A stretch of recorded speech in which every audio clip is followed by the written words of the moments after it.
What's happening, everybody? Pragmatic Addicts here. I got Jacob Johnson, Tyler Riley here, two of my good friends that I've had on the channel before.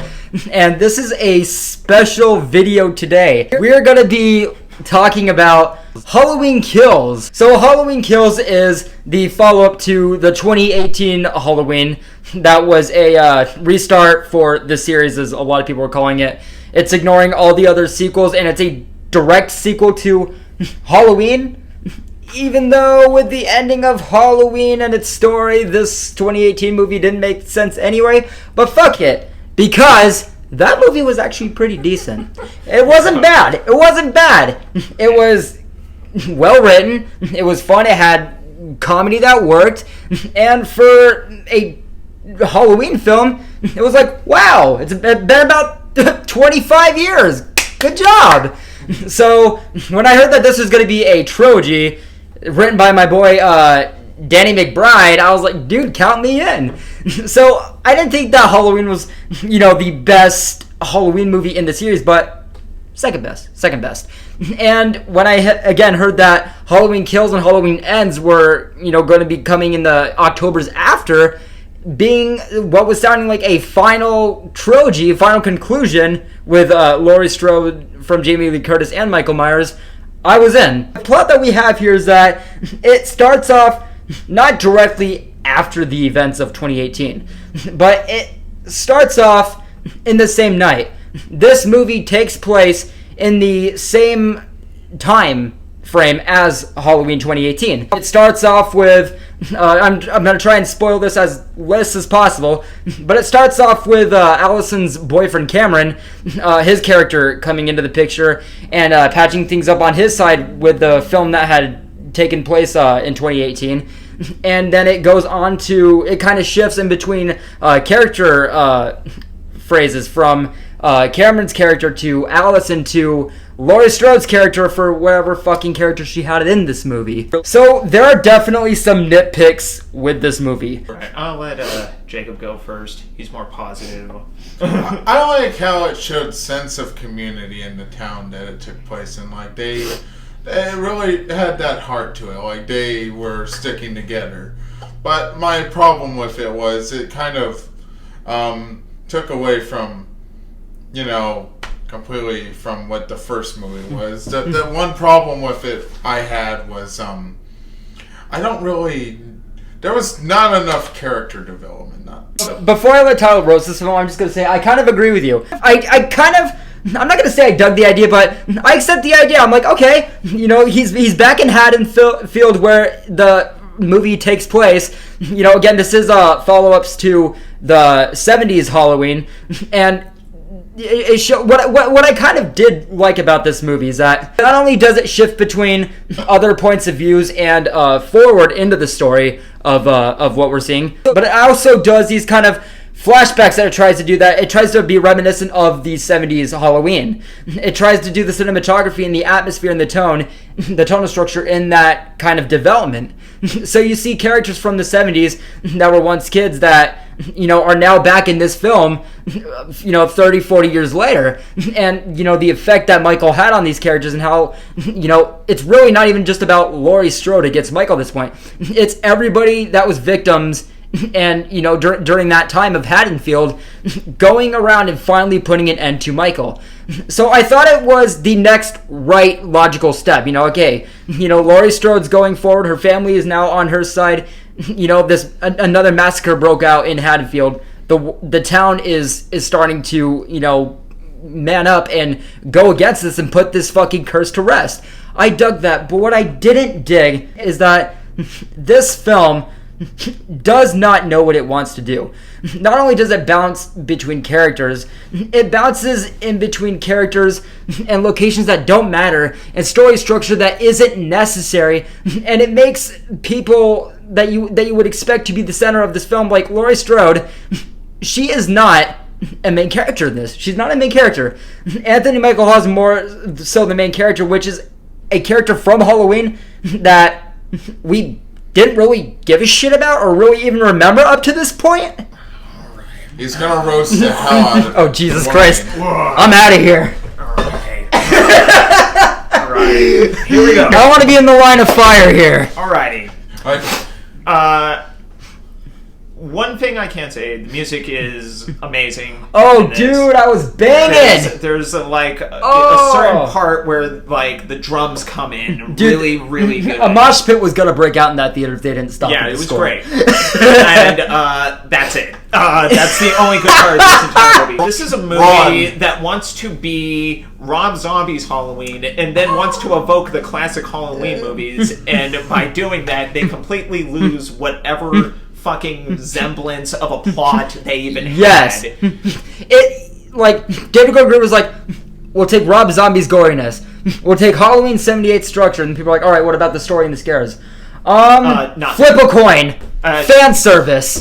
Oh yeah, by the way, for a horror movie, this is the least scary film I think I've seen in a while. There is nothing remotely scary here. I thought the jump scares were kind of catchy. They There was a few times where I was like, I dropped a couple pieces of popcorn. almost throughout this entire film, I kept looking in disbelief at how much they were just dropping the ball here. First thing is first, these characters that were established in 2018 Halloween. Well, I'll get to the new characters in a second. I'm talking about the characters we already know from Halloween 2018. Yeah. They're doing things in this movie that make zero sense. They become idiots for the sake of being idiots. Slight spoiler, but Laurie Strode is literally just in a hospital the entire movie. She what I'm gets saying. nothing to do. They captured the essence of Halloween and Halloween 2 from the throwback, and then they got Rob Zombie's gore, and then the rest of the movie is just like fog. Yeah, It's now, just mist. all right, now let's get on to the new characters, shall we? These are the most annoying group of people I think I've ever seen in a film.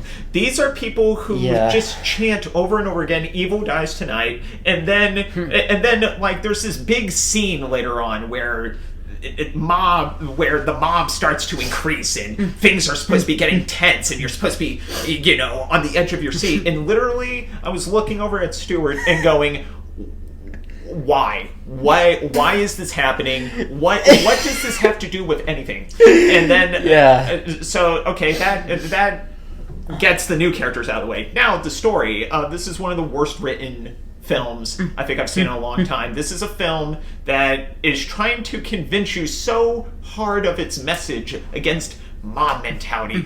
Mob mentality is such a bad thing, and we want to plow you over the head with this thing, where literally their nuance with this issue is detailed very strongly in a scene where a person dies. I won't reveal why the person dies or what goes on. Yeah, I remember exactly when that happened. I looked over at you and I was like, oh, but no. yeah, like basically it's a big scene where they're really trying to nail their message home to you, but then they show the dude's broken body on the ground and you're like, why? Bum bum. Yeah, Like I was expecting Larry David to just come out and. yeah, like it really makes zero sense at all. Like you're trying to give me this message, and I'm not above being taught stuff in movies. I'm not above that at all. Some of the best movies ever made have messages to them. Right. This movie's message is so on the nose, and it's so horribly written. Well, not only that, but it's not even relevant. Nobody asked for this in this movie, in this type of movie, in a Halloween movie. Yeah, I mean, at all in this day and age. I mean, we don't care. It doesn't matter. It's relevant in some form of context, but in a Halloween movie, Yes. you really gotta stretch to make that scene. Like I see. Okay, remember that scene in Joker when getting towards the end of the movie, there's that big climax and like the whole town riots and Joker's the hero and everybody starts tearing down the city and going. That's basically the center of this movie, except those are all heroes, and it happens like 10 minutes into the movie. Yeah, so, all right, now let's get into the kills. while, yeah. Oh, dude, I had a blast with the gore. Fuck like, yeah. They're gory. It's good. It's good in that sense. It's good. Yeah, but if you're looking for anything...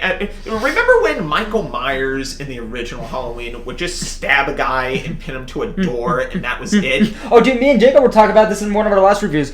Do you remember the scene with the bedsheet? Yeah. And he puts the glasses on. She's like, "Where's my beer?" Yeah, like, and he's just standing there. It's like a tense scene for like 5 minutes. I'm like, do you just kill the bitch. Just kill her titties off already. Dude, that movie is 10 times more scary than anything in this film. That movie's a timeless slasher. It did something that was relevant and different, unique, and timeless. Like, look, if you're going into this thing looking for the 1978 Halloween, you're not getting it. You're getting Rob Zombie's Halloween along with really bad social commentary that doesn't land at all. You're getting poor character development. You're getting just some of the worst writing in a horror film. This feels like the cash grab sequel that didn't want to be the cash grab sequel, but inevitably was because 2018 ended so well. Yeah, I want to remind everybody out there, like, this was not originally even supposed to be a trilogy. Like, 2018 was supposed to be a one and done, and the fucking end of that movie is an ending. That movie is over. When I heard kills and ends, like what its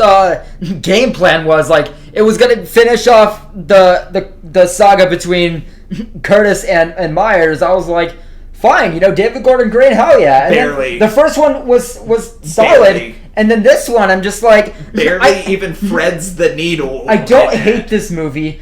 I see things about it that are supposed to be, that are just fine. And then I see other aspects to it where I'm like, okay, this film felt like it was stuck in between old school Halloween, Halloween sequel, and another Halloween movie. Like... the direction and the characters were just lost. They were just lost, and the movie itself it didn't feel like it knew exactly what it wanted or what it was trying to be. I kind of have to disagree with that. I think they knew exactly what they wanted this movie to be, and I think they just shit the bed. I think they fucked it up. I believe because again, like we keep going back to 2018 Halloween was supposed to be a one and done. When they got when they got the order in from Blumhouse to do sequels, they took that and they went, oh yeah, let's try and tell this bigger story. And do you know what happens when you try to expand this story when it doesn't need to be expanded? It fucking breaks, and that's what this movie does. I have no interest in Halloween Ends right now. I do not care where these characters go. But I mean, the thing is like, you're not going to make a brand new Halloween film in a decade and have it be one movie. Right, but you see though, and by the way, they're talking about, Halloween Ends is the end of the franchise. No, it's not. It's going to make a ton of money. So that means they're gonna do a prequel about Mike Myers as a fucking kid or some shit. Yeah, and I'm just asking the genuine question: why they're gonna do Blank, a Haddonfield horror film, and why? They're gonna go Blank, Haddonfield. Another movie that takes place in the Halloween universe, and this is actually something I was hearing online. Yeah. And I was reading about it. David Gordon Green, this is supposed to be the end, the ending of the saga between Jamie Lee Curtis and Michael Myers. It's supposed to be. But he has said, no, this will, Halloween Ends will not be the final Halloween blank. Well, it'll be the final Halloween movie for David Gordon Green, and you know what? I can't fucking wait. It'll be the final Halloween film for me. David Gordon, I was excited when I heard that he came on board to do this, but now... Dude, with Danny McBride too, I'm like, these guys are going to crush it. Dude, Danny McBride wrote some of the worst jokes in this movie. Jokes in this movie are flat, the kills in this movie are not great. There was I can count 7 times from what I know from the top of my head. There were times where I looked over at Tyler and I'm like, this could have landed. This could have landed. This is genuinely slapstick, and they tried to make it spooky. All right, they don't know how to divide tones in this movie. Right, That's what I was getting at. I also want to discuss Michael Myers as just a character at this point, because in 2018, right? Yeah, they established that he is a very strong person, and but again, he was still getting hurt in some of those scenes and stuff like that. In this movie, he is basically Jason Bourne. Like this isn't even a spoiler. This is in the trailer. He survives the fire, by the way. You know, if nobody knew that. Like, that's the first red flag. Yeah, like, he survived. And by the way he survived that fire is one of the dumbest. Like, oh, that happened. Okay. All right. Like literally, it's the suspension of disbelief is not here at all. But anyways, so you basically see in the trailer he kills a bunch of firefighters. The way he does it, he is moving like he's fucking Neo in the Matrix or something. And you know, like, again, if you watched Halloween 2018, you see, like, during this opening sequence in the courtyard, you see some flashes of him, and he looks like an old dude, and I'm supposed to buy this guy can move like Neo and just fucking stab and slash these guys without even a care in the world? No. Suspension of disbelief gone in this movie. Yeah. It's just hilariously bad. They completely forgot what makes this character scary, which is the fact that he can appear at any moment, and he doesn't need to do all this stuff to kill you. All he has to do is be behind you and fucking pin your ass to a wall with a knife, and that's it. This film is using like chainsaws. He's using like axes. I know, it's like, dude, we get it. You are a 2021 horror flick with a big budget. And don't be cocky. Don't be cocky. Yeah, and that's what I mean. You know, if I wanted Rob Zombie Halloween, I'd watch Rob Zombie's Halloween. I would go back and I would watch that movie. That is what this is. Even his mask... It's got a story. Even his mask in this thing looks like an amalgamation of the Rob Zombie mask and the original mask. It did. It's literally... literally, like... I'm like, that is not the mask from 2018 Halloween. Like, well, I mean, it's you know, he survived a fire, partial burn, you know, that you kind of have to give them props on. They got at least that right. I didn't hate it. I didn't like it. Is it the worst Halloween I've ever seen? No. Is it the best? No, far from it. I respected some of the things the film was going for, but again, this film got lost. It didn't know what it was trying to do or what it wanted in my eyes, and it felt like it was stuck between old school Halloween, sequel Halloween, and a brand new Halloween movie. It was just, this movie was just, it was Halloween lost. I'm going to give Halloween Kills a 5.1 to a 5.2 out of 10. 6. All right. Wow. Okay. I'm trying to figure out... All right, let me just say this. So far, my worst film of the year is Don't Breathe 2. If you give this movie a worse score than that... All right, I won't fuck with it. I have no idea what David Gordon Green was thinking here. So when it was just, my score for this film, it's based off of a lot of factors. Like, the fact of the matter is, for a horror movie, I was bored a lot of the time too. There's just nothing interesting going on here. I'm going to give this film a 2.3 out of 10. And by the way... No! I gave Don't Breathe 2 a 1.2! And as a public service announcement, this thing is on Peacock right now for free. Like, you do not need to go and see this thing in a movie theater if you do not want to. Watch it on PP Plus. But if your local movie theater is struggling, maybe throw them a bone down. Go and watch The Last Duel or something. Go and watch Pay anything for this. else. Pay for this movie. Go see Last Duel, dude. I can't wait to see Last Duel. Review coming this week. I kept on telling Stuart as we were walking out of this movie, Many Saints of Newark is out. Dude, Addams Family too. The fucking Free Guy is still playing.